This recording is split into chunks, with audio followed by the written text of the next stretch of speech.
नमस्कार, आप देख रहे हैं टाइम्स ऑन भारत और टीवी न्यूज के सबसे फ्रेश, अट्रैक्टिव और नंबर 1 का 4 का फायर में आप सभी का स्वागत है। मैं हूं आपके साथ नैना यादव। न्यूज इंडस्ट्री का इकलौता ऐसा शो जिसमें हम खबरें आपको रफ्तार से भी दिखाते हैं, विस्तार से भी दिखाते हैं। इस बुलेटिन में हम आपको तेज रफ्तार में भी खबरें दिखाएंगे, साथ ही आपको बताएंगे देश दुनिया में आखिर आज दिन भर की क्या हलचल रही है, साथ ही सोशल मीडिया से लेकर हर प्लेटफॉर्म पर आखिर क्या कर रहा है ट्रेंड। तो अगले 1 घंटे बने रहिए हमारे साथ। नमस्कार, मैं हूं आप सबके साथ श्वेता भट्टाचार्य।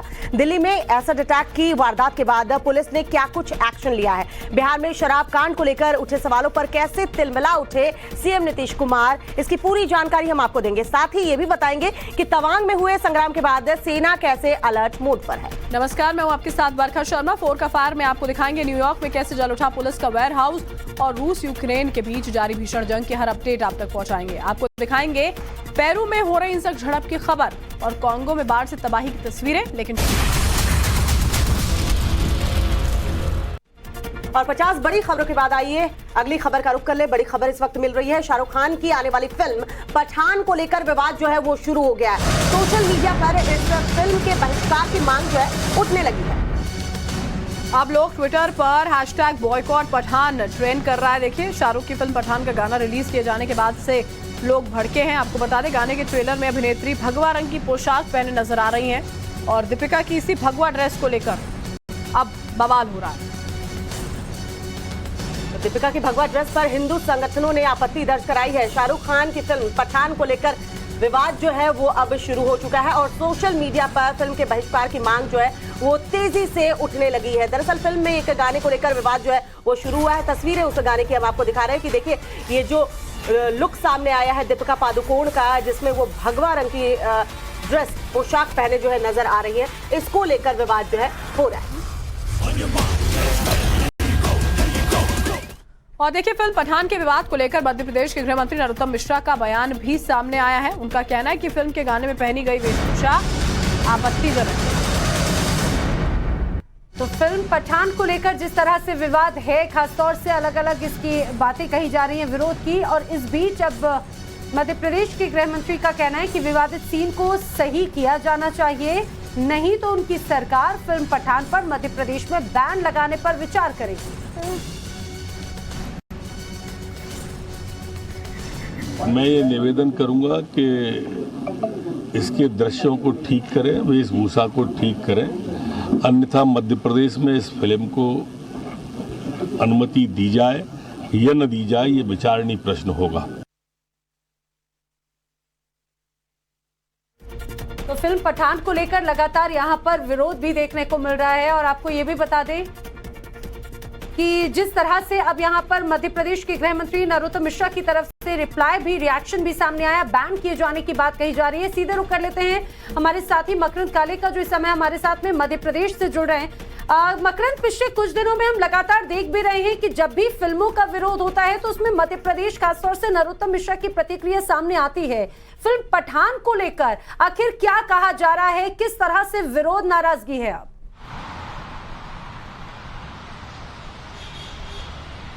अब देखिए, इस फिल्म के गाने को लेकर के विरोध दर्ज कराया जा रहा है। भगवा रंग के कपड़ों में दीपिका पादुकोण डांस करते हुए नजर आ रही हैं और इसको लेकर के हिंदूवादी संगठनों ने पहले तो आपत्ति जताई। सोशल मीडिया पर इसे लेकर के बाइकआउट की मुहिम शुरू हो गई और जब हिंदूवादी संगठनों ने इसको लेकर के ज्ञापन गृह मंत्री नरोत्तम मिश्रा को दिया तो उस पर प्रतिक्रिया देते हुए उन्होंने कहा है कि पहले तो दीपिका पादुकोण चूंकि जेएनयू भी गई थी, टुकड़े टुकड़े गैंग को लेकर के पहले भी उनका नाम लगातार बीजेपी के तमाम नेताओं ने लिया था कि ये टुकड़े टुकड़े गैंग की मेंबर हैं, और अब जब भगवा कलर के ड्रेस में वो नाचती हुई नजर आ रही हैं, जो कि आपत्तिजनक कपड़े बताए जा रहे हैं या जिसको लेकर के आपत्ति जताई जा रही है हिंदूवादी संगठनों द्वारा, उस ज्ञापन पर नरोत्तम मिश्रा ने कहा है कि इसको लेकर के बैन पर भी विचार किया जा सकता है। दृश्य आपत्तिजनक है और इसे हटाया जाना चाहिए, तो अगर नहीं हटाया जाता है तो बैन पर भी सरकार विचार कर सकती है। तो बड़ा मसला है क्योंकि पठान फिल्म को लेकर पहले भी काफी चर्चा हुई थी। खुद शाहरुख खान भी वैष्णो देवी जाकर माथा टेक कर आए हैं। इस तरह की खबरें आने के बाद लगातार फिल्म सुर्खियों में है और अब जब दीपिका पादुकोण भगवा ड्रेस में इस तरह से डांस करती हुई नजर आ रही है, जो गाना भी रिलीज हुआ है, तो उस पर भी विवाद छिड़ा हुआ है। तो फिल्म सुर्खियों में है और साथ ही साथ हिंदूवादी संगठनों के निशाने पर भी आ गई है। ठीक है मकरंद, जानकारी के लिए आपका शुक्रिया। तो एक बार फिर से फिल्म पठान को लेकर किस तरह से विरोध देखने को मिल रहा है वो जरूर मध्य प्रदेश में कहा जा सकता है, लेकिन अभी आने वाले वक्त में ये विरोध थमता हुआ तो नजर नहीं आता श्वेता। बिल्कुल, और देखिए विवाद जो है वो धीरे धीरे बढ़ रहा है क्योंकि सोशल मीडिया पर चीजें ट्रेंड करने लगी हैं। बॉयकॉट पठान जो है वो ट्रेंड कर रहा है। तो ऐसे में अब सवाल उठता है कि शाहरुख खान या फिल्म पठान को लेकर ये विरोध और कितना ज्यादा गहराता है। इस बीच एक और जो बड़ी खबर फिल्म पठान से जुड़ी हुई आ रही है वो दर्शकों को बता दें। फिल्म के विरोध में संस्कृति बचाओ मंच जो है वो भी देखिए यहाँ उतर आया है। फिल्म में भगवा का अपमान हुआ है, ये चंद्रशेखर तिवारी का कहना है। संस्कृति बचाओ मंच शाहरुख खान की फिल्म पठान का विरोध करता है, जिसमें कि भगवा कपड़े पहनकर दीपिका पादुकोण ने जिस प्रकार से अश्लील कपड़े पहने हैं और उस गाने का जो चित्रण किया गया उसमें बेशरम रंग, भगवा रंग अगर बेशरम है तो क्या हरा रंग जो है वो बहुत अच्छा रंग है? आप मुझे बताइए कि शाहरुख खान तुम हमेशा इस प्रकार की हरकतें कर कर क्यों अपनी छवि गिराना चाहते हो? आने वाले समय में तुम्हारी 2 कौड़ी की वो हो जाएगी और आपको कोई भी पूछने वाला नहीं है। हिंदुस्तान ने आपको सुपरस्टार बनाया, आपकी फिल्में फ्लॉप होने लगी तो वैष्णो देवी आपको याद आने लगी, वहां पर आप दर्शन करने जाने लगे। मैं हिंदुस्तान की जनता से और सनातन धर्मियों से, क्योंकि भगवा हमारा गुरु है, भगवा रंग हमारा आराध्य रंग है, हम उसको प्रणाम करते हैं, हमारे साधु संतों का रंग है, हमारे देवी देवताओं का रंग है। उस रंग को अगर आप बेशरम रंग कहते हो तो आपकी फिल्म का बायकॉट हमें करना पड़ेगा और आपको अपनी औकात बतानी पड़ेगी। और हमारे सहयोगी मकरंद लगातार हमारे साथ लाइव जुड़े हुए हैं। मकरंद, अब जिस तरह से बयानबाजी यहाँ पर हो रही है उससे साफ तौर पर समझ में आ रहा है कि इस फिल्म की पूरी स्टारकास्ट के लिए कहीं ना कहीं आने वाले वक्त में मुश्किलें और ज्यादा बढ़ने वाली हैं।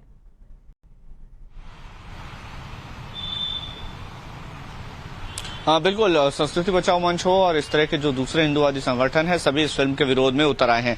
अभी फिलहाल जिस तरह से विरोध किया जा रहा है, आने वाले समय में कलाकारों को लेकर या फिल्म के क्रू को लेकर भी कहीं ना कहीं आंदोलन देखने को मिल सकते हैं, जिस तरह से हिंदूवादी संगठन अभी उग्र हो रहे हैं।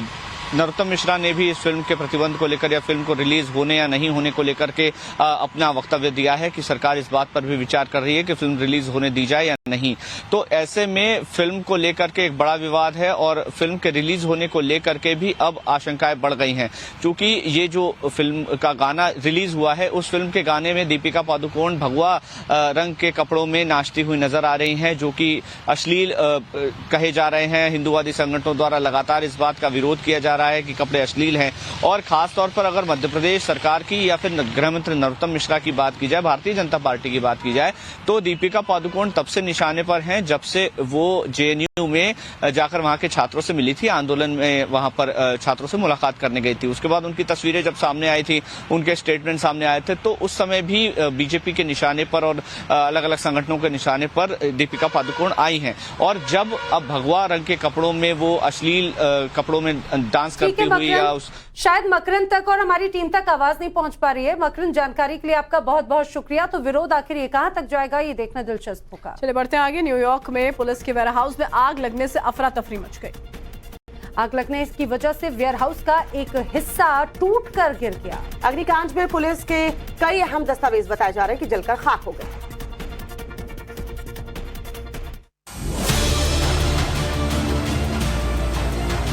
न्यूयॉर्क में पुलिस विभाग के वेयर हाउस में अचानक भीषण आग लग गई। आग इतनी भीषण थी कि उसके कारण वेयर हाउस का एक हिस्सा टूटकर नीचे गिर गया। तस्वीरें देखिए, कैसे नदी के बीच में बना पुलिस का यह वेयर हाउस जलने लगा। आग इतनी विकराल हो गई कि उसने बिल्डिंग के पास खड़ी गाड़ियों को अपनी चपेट में ले लिया और आसमान में काला धुआं उठने लगा। पुलिस का यह वेयर हाउस नदी के बीचों बीच बना हुआ है। आग लगने पर फायर ब्रिगेड को उसकी सूचना दी गई। फायर ब्रिगेड की टीम नाव के जरिए मौके पर पहुंची और आग को बुझाने का काम शुरू किया। आग बुझाने के लिए 3 हेलीकॉप्टर्स और 140 फायर ब्रिगेड के कर्मचारियों को लगाना पड़ा। कई घंटों की मशक्कत के बाद आग पर काबू पाया गया। पुलिस के इस वेयर हाउस में केस से जुड़े कई अहम सबूत रखे हुए थे जो इस अग्निकांड में जलकर खाक हो गए। आग लगने की वजह भी साफ नहीं है।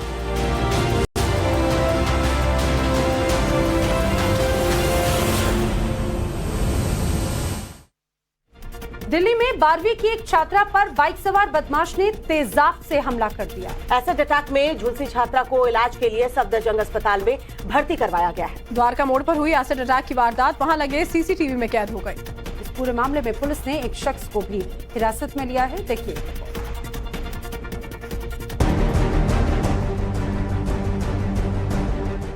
लोगों की आवाजाही है, कुछ गाड़ियां भी चल रही हैं। सड़क किनारे एक छात्रा खड़ी है, तभी एक बाइक पर दो युवक आते हैं। बाइक की स्पीड हल्की होती है और पीछे बैठ बदमाश छात्रा पर तेजाब फेंक देते हैं।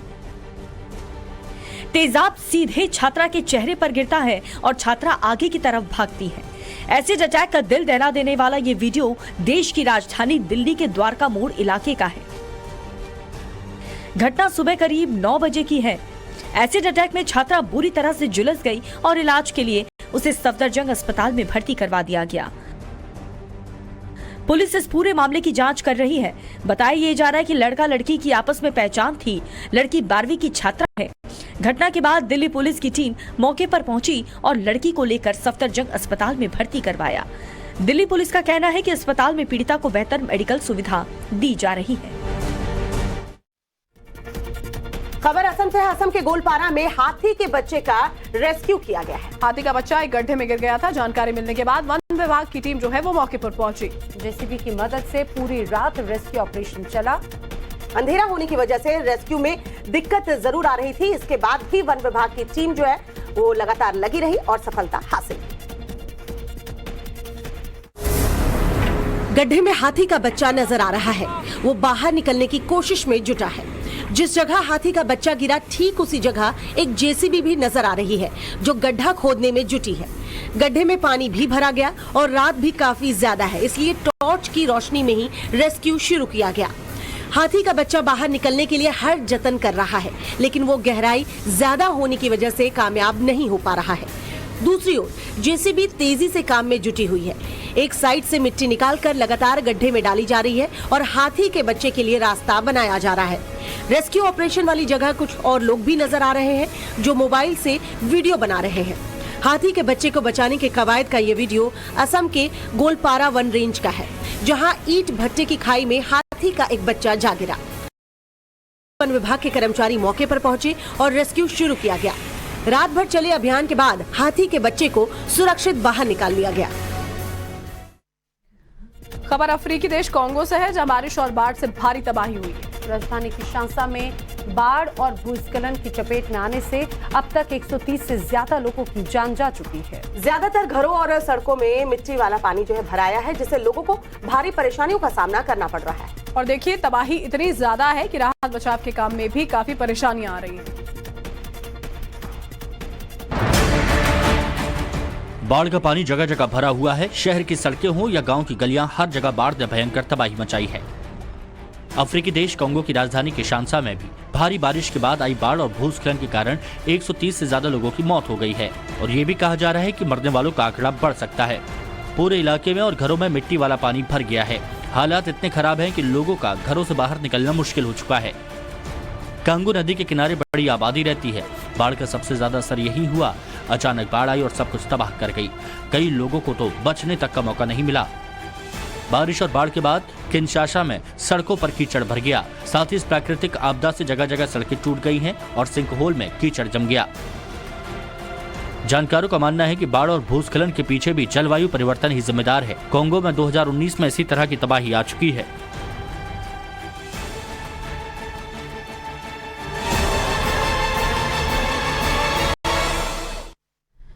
बात उत्तर प्रदेश की करते हैं, जहां पर फिरोजाबाद में सड़क हादसा हुआ जिसमें 6 लोगों की मौत हो गई। हादसा स्लीपर बस और डीसीएम की आमने सामने की टक्कर की वजह से हुआ। आगरा लखनऊ एक्सप्रेसवे पर हुए हादसे में 22 लोग जख्मी भी हुए। हादसे का शिकार बस लुधियाना से चली थी जो रायबरेली की ओर जा रही थी। बस की ये हालत दर्दनाक हादसे की गवाही दे रही है। पूरी बस के परखच्चे उड़ गए हैं। तस्वीरें उत्तर प्रदेश के फिरोजाबाद की है, जहां आगरा लखनऊ एक्सप्रेसवे पर भीषण हादसा हुआ।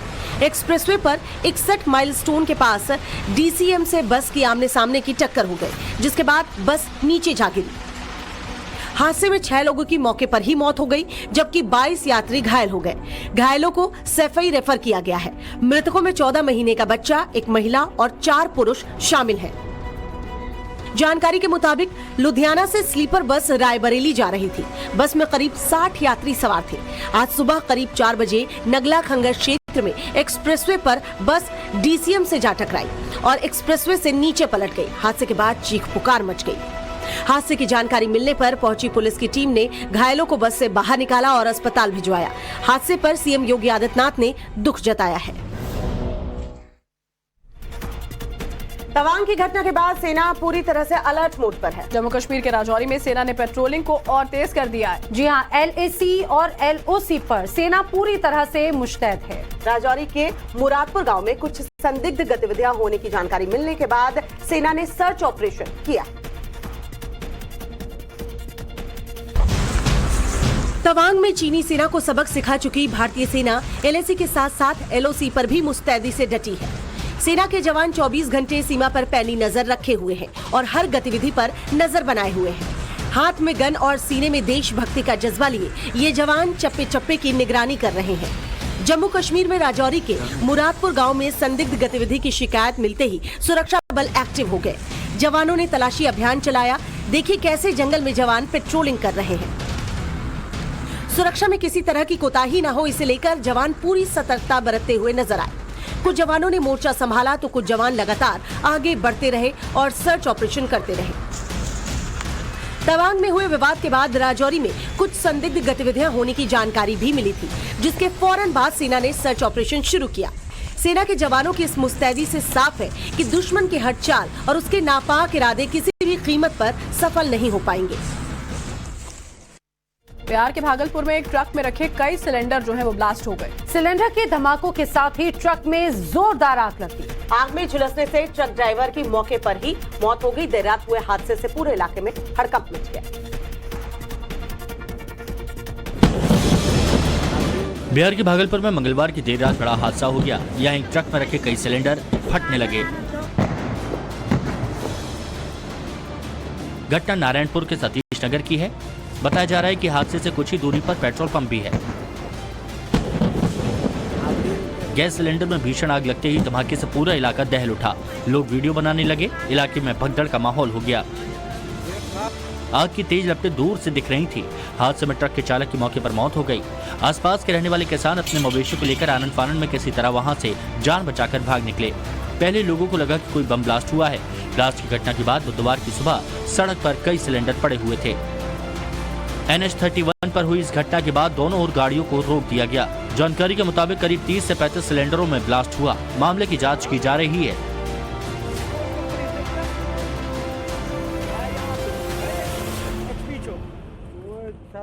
भारत गैस। तवांग में भारतीय सेना ने चीन को मुंहतोड़ जवाब दिया और शी जिनपिंग के सैनिकों की जमकर पिटाई की।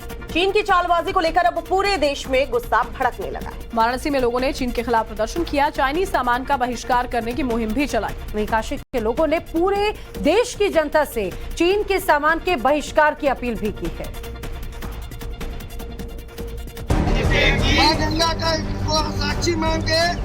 चीन को लेकर विरोध की आग धर्म नगरी काशी तक पहुंच गई है। वाराणसी में चीन के खिलाफ लोगों ने अनोखा प्रदर्शन किया। यहां लोगों ने चाइनीज सामान के बहिष्कार की मुहिम छेड़ दी। तवांग झड़प से गुस्साए लोगों ने हाथों में गंगा जल लेकर चाइनीज सामानों के बहिष्कार की प्रतिज्ञा ली। पांडे घाट पर विरोध प्रदर्शन कर रहे लोगों का कहना था कि अब वक्त आ चुका है कि चीन को सबक सिखाया जाए। एक तरफ चीन सीमा पर हमारी जमीन में घुसता है, जबकि दूसरी ओर अपना सामान भारतीय बाजार में बेचता है, जिसे उसे अच्छा खासा मुनाफा होता है।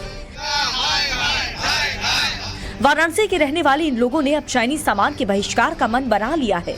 इनका कहना है कि ये बाजार ये चाइनीज सामान ना ही खरीदेंगे और चाइनीज सामान को बेचने वाले दुकानदारों को भी ऐसा ही करने से रोकेंगे। चाइना का बहिष्कार करो, बहिष्कार करो, चाइना का बहिष्कार। और एक बड़ी खबर बिहार से आ रही है। बिहार में बदमाशों ने एक बार फिर बड़ी वारदात को अंजाम दिया है। मंगलवार देर रात पटना में एक घर में घुसकर 3 लोगों को गोली मारी गई है। तो गोली मारे जाने का मामला सामने आया। घर में घुसकर 3 लोगों पर गोलियां दागी गई, जिस पर गोली चलाई गई उसमें प्रॉपर्टी डीलर मंटू शर्मा, उसके पिता, उसके भाई भी शामिल है। इस पूरी घटना के बाद से इलाके में हड़कंप मचा हुआ है। तस्वीरें सीसीटीवी कैमरे की सामने आई हैं। पुलिस पूरे मामले की जांच में जुटी हुई है, लेकिन देखिए किस तरह से बेखौफ है यहाँ पे बदमाश, जहां घर में अंदर दाखिल होकर किस तरह से यहाँ पर हमला किया गया है। साकेत हमारे सहयोगी इस वक्त हमारे साथ जुड़ चुके हैं। साकेत, पूरी जानकारी चाहेंगे। ये सीसीटीवी फुटेज सामने आया है, इन बदमाशों की धरपकड़ हो चुकी है क्या?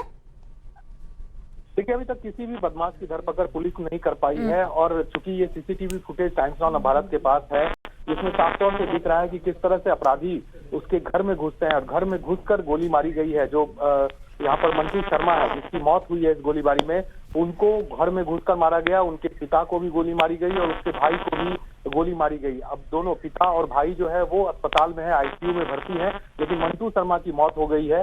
और उसके बाद जिस तरह से पुलिस का रवैया है, उससे असंतोष है लोगों में कि ये जो एरिया है वो बीएमपी पटना का काफी संवेदनशील इलाका है, वहाँ पर इसका घर है और सड़क की दूसरी तरफ बीएमपी का जो। ठीक है साकेत, आप बने रहिए हमारे साथ में। लेकिन ये तस्वीरें देखिए जिसमें बताया जा रहा है जो प्रॉपर्टी डीलर है, वो प्रॉपर्टी डीलर मंटू शर्मा की मौत हो चुकी है। हालांकि ये क्लियर यहाँ पर तस्वीर में आरोपी जो हत्यारे हैं वो तस्वीरों में कैद हुए हैं। टाइम्स ऑफ भारत अपने दर्शकों को इस पूरे मामले की एक्सक्लूसिव तस्वीर दिखा रहा है। देखिए किस तरह से पटना में घर में अंदर दाखिल होकर इन बदमाशों ने हत्या को अंजाम दिया। और देखिए एक और बड़ी खबर बिहार से, 24 घंटों के अंदर बिहार में मर्डर की दूसरी वारदात सामने आई है। दानापुर में 2 लोगों की गोली मारकर हत्या कर दी गई। गोलडाक मंदिर के पास हत्या की इस वारदात को अंजाम दिया गया। पुरानी रंजिश बताई जा रही है, जिसमें 2 लोगों के सिर पर गोली मारी गई है। पुरानी रंजिश की वजह से यहाँ पर गोली मारी गई है। साकेत हमारे सहयोगी लगातार हमारे साथ बने हुए हैं। साकेत, 24 घंटे के भीतर दूसरी वारदात, अब इसमें भी क्या अपराधी पकड़े नहीं गए? देखिए, बिल्कुल अपराधी यहाँ भी पकड़े नहीं गए हैं और लगातार ये घटनाएं हो रही है, क्योंकि कल रात जिस तरह से घर में घुसकर गोली मारी गई अपराधियों के द्वारा मंटू शर्मा जो प्रॉपर्टी डीलर है उसको और उनके परिवार के लोगों को, और उसके बाद सुबह सुबह फिर से एक बार उसी इलाके में, क्योंकि ये दानापुर और खगौल का जो ये पूरा इलाका है, उसी इलाके में दूसरी वारदात को अंजाम दिया गया, जहां पर इस तरह से खुलेआम 2 लोगों को गोलियों से भून दिया गया। अपराधी कहीं ना कहीं बिहार में बेलगाम हो चुके हैं और यही मुद्दा है, क्योंकि आज विधानसभा, चूंकि बिहार में विधानसभा का सत्र भी चल रहा है, तो विपक्ष यानी कि बीजेपी के नेताओं ने सदन में ये मुद्दा उठाया था कि आखिर लॉ एंड ऑर्डर पर क्यों नहीं सरकार को कंट्रोल है। तो ऐसे में सरकार से जवाब देने के बजाय और विपक्ष पर आरोप लगा रही है, तो ऐसे में नहीं होगा। चूंकि अगर आपको कंट्रोल लॉ एंड ऑर्डर पर करना है, कंट्रोल करना है, तो ऐसे में जो पदाधिकारी हैं उन पर कड़ाई करनी पड़ेगी, क्योंकि इस तरह से खुलेआम अगर अपराधी बाहर निकलते हैं और अपराध को अंजाम देते हैं तो ये सिस्टम पर बड़ा सवाल है। और कहीं ना कहीं मनोबल शुरुआत से पहले हमने देखा भी था, विपक्ष हंगामा कर रहा था, जंगल राज की बात कर रहा था और लॉ एंड ऑर्डर बिहार में नहीं है, इसको लेकर सवाल खड़े कर रहा था। और जाहिर सी बात है 24 घंटे के भीतर 2 वारदात हो जाती है और दोनों में अपराधी पकड़े नहीं जाते हैं, ये वहां की सरकार पर सवाल खड़े करने वाले। और नीतीश कुमार जो है और उसके बाद विधानसभा में वो गुस्सा हो जाते हैं, जवाब देने से बचते हुए नजर आते हैं। अब देखते हैं किस तरह की प्रतिक्रिया सामने आती है। रुक रहे हैं यहाँ पर एक छोटे से ब्रेक के लिए, जल्द लौट।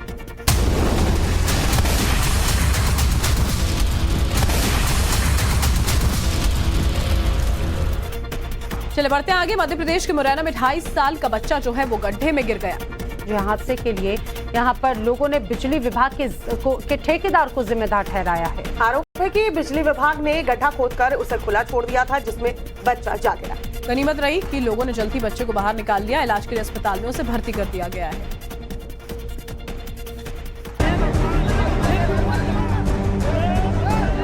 मध्य प्रदेश के मुरैना में 2.5 साल का मासूम खुले गड्ढे में गिर गया।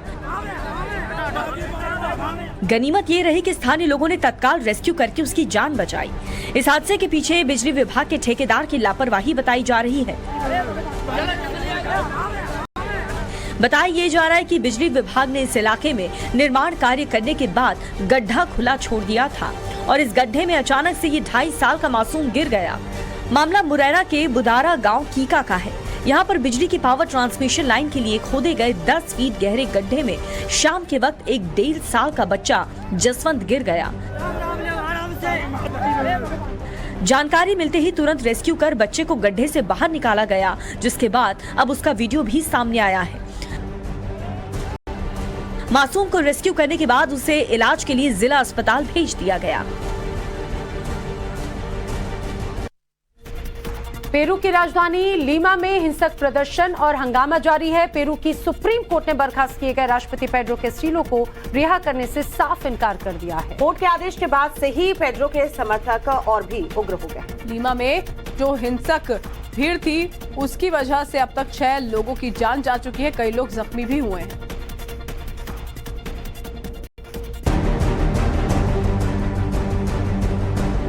फायरिंग, पथराव, तोड़फोड़ और हंगामा। पेरू की राजधानी लीमा में हिंसक प्रदर्शन का सिलसिला लगातार जारी है। राष्ट्रपति पद से बर्खास्त किए गए पेड्रो कैस्टिलो के समर्थक भड़क गए हैं। राजधानी में हर रोज हिंसक प्रदर्शन हो रहा है, जिससे तनाव बना हुआ है। प्रदर्शन कर रहे लोग सुरक्षा बलों को भी निशाना बना रहे हैं। तस्वीरों में साफ देखा जा सकता है कि कैसे लीमा में हालात बिगड़े हुए हैं। हिंसक प्रदर्शन के बीच की एक जज ने पेड्रो कैस्टिलो के अपील खारिज करते हुए उन्हें हिरासत में रखने का आदेश दिया। कैस्टिलो पर विद्रोह भड़काने का मामला है, इसीलिए जज ने उन्हें रिहा करने से इनकार कर दिया। कोर्ट के इस फैसले के बाद पेड्रो कैस्टिलो के समर्थक का गुस्सा और भी ज्यादा बढ़ गया। आशंका जताई जा रही है कि आने वाले दिनों में हालात और भी बिगड़ सकते हैं, क्योंकि पेड्रो कैस्टिलो के समर्थक उनके बाद नियुक्त राष्ट्रपति के इस्तीफे और नया राष्ट्रपति बनाने के अलावा पेरू कांग्रेस के सभी सदस्य को बदलने के लिए तत्काल आम चुनाव कराने की मांग कर रहे हैं। खबर राजस्थान से है। राजस्थान में कानून व्यवस्था पर एक बार फिर से सवाल उठ खड़े हुए हैं। जोधपुर में बजरी माफिया जो है वो यहाँ पर आपस में भिड़े और इस दौरान कई राउंड फायरिंग हुई। घटना के बाद से आरोपी जो है वो मौके से फरार है। नाराज स्थानीय लोगों ने बिगड़ती कानून व्यवस्था पर पुलिस के खिलाफ जमकर प्रदर्शन किया।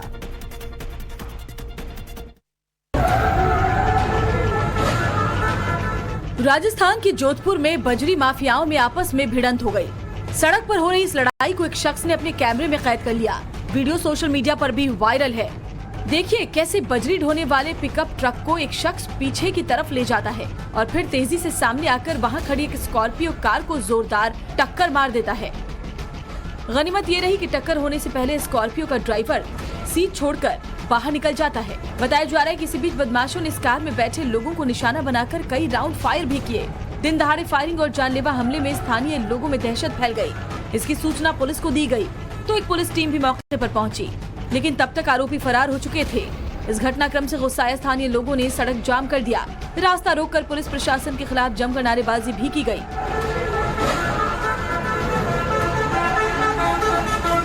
मौके से पुलिस को एक पिस्टल भी बरामद हुई है। खबर मेरठ के कालका डेंटल कॉलेज से, जहां हनुमान चालीसा पढ़ने पर जमकर बवाल हुआ है। हनुमान चालीसा पढ़ रहे छात्रों ने मुस्लिम छात्रों पर मारपीट का आरोप लगाया है। मारपीट के बाद कॉलेज में भारी पुलिस फोर्स तैनात किया गया है। पूरे विवाद में देखिए बजरंग दल ने कड़ा ऐतराज जताया है।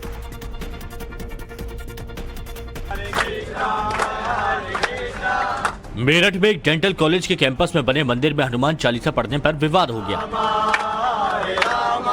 आरोप है कि दूसरे संप्रदाय के छात्रों ने हनुमान चालीसा पढ़ने वाले छात्रों से मारपीट की। मामला मेरठ के परतापुर बाईपास स्थित कालका डेंटल कॉलेज का है, जहां के पढ़ने वाले कुछ छात्र मेरठ के परतापुर थाने पहुंचे और शिकायत की। अपनी शिकायत में छात्रों ने बताया कि उनके कॉलेज कैंपस में एक मंदिर बना हुआ है और वहां पर मंगलवार को कुछ छात्रों ने हनुमान चालीसा पढ़ी थी। इन छात्रों का आरोप है कि मंगलवार को जब इन्होंने हनुमान चालीसा पढ़ी तो दूसरे समुदाय के कुछ छात्र अपने दोस्तों के साथ आए और मारपीट शुरू कर दी। शिकायत के बाद कॉलेज में पुलिस बल तैनात कर दिया गया है। घटना के बाद छात्रों में गुस्सा है। कुछ छात्र मामले को बढ़ता देख छुट्टी लेकर चले गए। वहीं घटना के बाद मौके पर बजरंग दल कार्यकर्ता भी पहुंच गए और मामला बढ़ गया। खबर बिहार से, जहां छपरा शराब कांड पर सियासत तेज हो चली है। विधानसभा में बीजेपी ने शराब कांड का मुद्दा उठाया और सीएम नीतीश कुमार से सवाल पूछा। विपक्ष के सवालों पर नीतीश कुमार गुस्से से लाल हो गए और सदन में ही भड़क उठे। बीजेपी ने नीतीश कुमार पर तानाशाही करने का आरोप लगाते हुए माफी की मांग की है।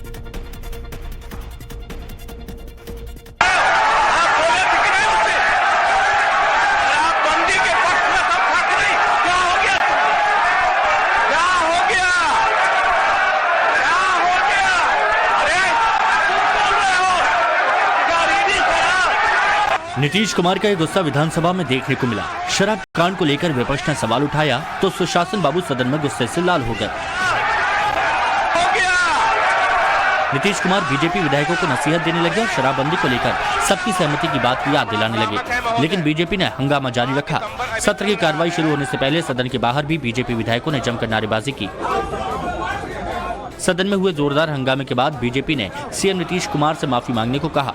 तो मुख्यमंत्री जी के द्वारा जिस तरह से धमकी भरा हुआ लहजा कि बर्बाद कर देंगे और नेता प्रतिपक्ष और हमारे माननीय सम्मानित विधायकों को जिस तरह से एकार के साथ वो धमकी दिए, पहले वो माफी मांगे। बीजेपी संसदीय दल की बैठक में पीएम मोदी का गर्मजोशी से स्वागत किया गया। गुजरात की जीत के लिए बीजेपी के सभी सांसदों ने प्रधानमंत्री मोदी का अभिनंदन किया। बैठक से पहले सांसदों ने तालियां बजाई और मोदी मोदी के नारे लगाए। वहीं पीएम ने जीत का क्रेडिट गुजरात बीजेपी की लीडरशिप और कार्यकर्ताओं को दिया। प्रधानमंत्री की एंट्री होती है और जोरदार तालियों के साथ उनका स्वागत किया जाता है। पीएम जैसे जैसे आगे चलते हैं वैसे वैसे तालियों की गूंज तेज होती जाती है और स्वागत में की जा रही नारेबाजी की आवाज भी तेज होने लगती है। बीजेपी संसदीय बोर्ड की बैठक में जैसे ही प्रधानमंत्री नरेंद्र मोदी पहुंचे, वहां पहले से मौजूद पार्टी के तमाम सांसदों ने उनका जोरदार स्वागत किया। पीएम के स्वागत में सभी सांसदों ने नारेबाजी की। पीएम आए, वहां मौजूद सीनियर नेताओं और सभी सांसदों का अभिवादन स्वीकार किया। इसके बाद पीएम अपनी सीट पर बैठ गए। कुछ देर बाद पीएम फिर से उठे और बीजेपी अध्यक्ष जेपी नड्डा ने माला पहनाकर उनका स्वागत किया। इसके बाद एक बार फिर से पीएम के स्वागत में सांसदों ने नारे लगाए। संसद के शीतकालीन सत्र के दौरान बीजेपी संसदीय दल की पहली बैठक हुई और इस बैठक में ही गुजरात की बम्पर जीत के लिए प्रधानमंत्री का गर्मजोशी के साथ स्वागत किया गया। बैठक के दौरान ही पीएम ने कहा कि गुजरात की जीत का क्रेडिट मुझे नहीं बल्कि गुजरात बीजेपी अध्यक्ष सीआर पाटिल और पूरे संगठन को दीजिए। रूस और यूक्रेन में वार पलटवार का दौर जारी है। रूस की सेना ने यूक्रेन पर ताबड़तोड़ मिसाइल अटैक किया है। रूस ने डोनेट्स्क और डोनबास में यूक्रेन की सेना के कई ठिकानों को तबाह कर दिया। जवाबी हमले में यूक्रेन ने पुतिन की वैगनर आर्मी के हेलीकॉप्टर को भी ढेर कर दिया। रूस और यूक्रेन के बीच भीषण युद्ध जारी है। तबाही मचाने के लिए दोनों देशों की सेनाएं पूरी ताकत लगा रही हैं। रूस के मल्टीपल रॉकेट लॉन्चर से यूक्रेन को निशाना बनाया है। रूसी सेना ने 2B-17 लॉन्च व्हीकल से ताबड़तोड़ रॉकेट दागे। रूस ने मिसाइल अटैक के जरिए यूक्रेन की आर्मी पोजीशंस को निशाना बनाया, जिससे कई ठिकाने पूरी तरह बर्बाद हो गए। और आगे बढ़ेंगे उससे पहले नजर इस वक्त की हेडलाइंस पर।